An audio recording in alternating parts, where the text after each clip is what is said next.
What's up everyone, this is Pat from First in Flight, and today is our final video about the making of Never Alone. Today we're going to take you behind the scenes of the making of the music video. Let's get started.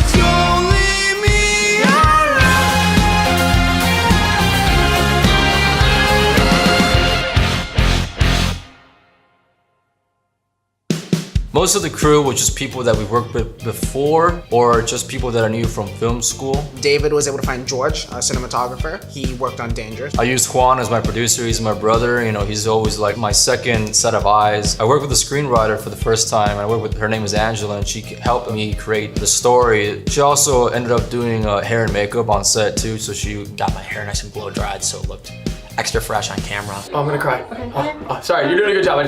You know what? I'll try this one. I also used Alex as our second assistant director. We got him set up quick. We can probably do 7-8 minutes. Yeah. Okay. And so we had a bunch of extras over. I had some of my friends who got to partake in the video, which was really fun for me. The crew was basically going with a lot of familiar faces. No, mine's already healed. Oh! It is like this. I want to die. So we had two 12-hour days slated at a house that one of our friends found for us. The first night was the house party night. First thing we did when we got to the house was then we cleared it out. And after that, we kind of had to light it up because it's very dark. So we put up a lot of Christmas lights all over the house. Welcome to Alex's food review. Today we're going to be getting 14 Little Caesars pizzas and eating all of them in one sitting. Unfortunately, we weren't able to pay people money-wise, but we paid them by food, and they all stayed the duration. And you would find pizza in the party anyway, so it was only natural for us to leave it in the shot. Cool. All right, let's do the eyeliner. Oh, eyeliner? Just a little bit, yeah. After that, we then kind of started planning out some scenes a little bit here and there. And then it was time to pretend to party for like a couple hours. B16, take one, mark.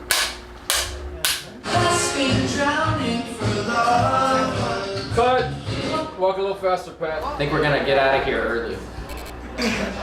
Even before we even started shooting, the first issue that we had is George, our cinematographer, he got injured. Poor George was on a pulled hamstring, so he was kind of limping around, but we tried to help as much as possible. All right, quiet on set, please.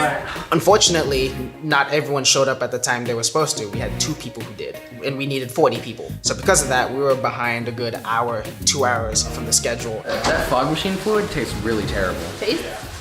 Tastes terrible. Because the fog makes everything look great on camera. Well, we were, puffing the whole house up with that. The haze machine found its way into the smoke detectors that we locked away somewhere, and they would just start beeping. Oh my god.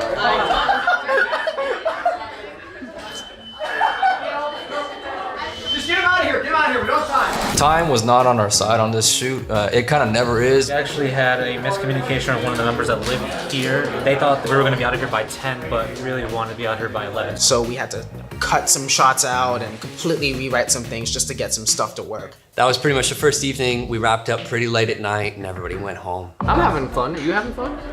Kind of. You just gotta roll with it.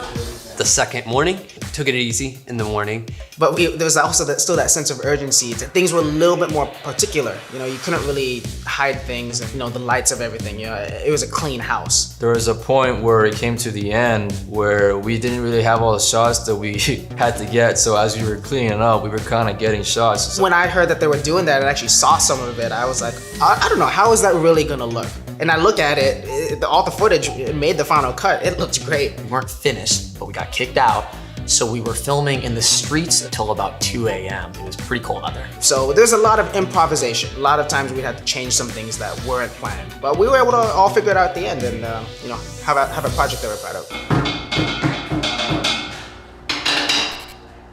The video is based off the song's meaning about relevance, trying to be as important as possible to those who you feel might be fading away. You find other people pretending to support you. You start to realize in different circumstances who's really there for you and who maybe isn't. And that was the idea behind the mask. When the story starts, I'm alone in a house, can't figure out what's going on. I've kind of got the other members of the band haunting me. And when I go into the bathroom, sort of like Narnia, he's in an alternate reality where like maybe he might actually have the possibility of getting that support, but he doesn't right off the bat. People are ignoring him But I remember if I, again, bend over backwards, be that person that everyone may want me to be, all of a sudden I'm the center of attention again. But the end of the video is important because even with all that attention, that vanity, that glory that comes with everyone cheering your name, at the end of the day, I'm the alone at the couch, looking at the mask and questioning what I had done and who I had given up for that. Overall, my experience with the video shoot was really cool. Mainly because of the fact that this is the first shoot and this band has been a part of where it wasn't just us. Getting to get that whole film experience, I mean, David and Juan went to film school, I did not, so I don't know what it's like to be on set or do that kind of work. To get that acting experience and know what it was like to kind of go through the motions and go through building a film was really, really cool. Like once it starts, it kind of never stops. You know, the beginning is a little bit slower in terms of the way it was cut, the way the shots are, but by the end, things are just happening really fast. And I think, to me, that's like my favorite part of the video, just the way it plays out as a final piece. Ultimately, we got a lot done. We had a lot of fun. The product that came out, we're all really happy with it.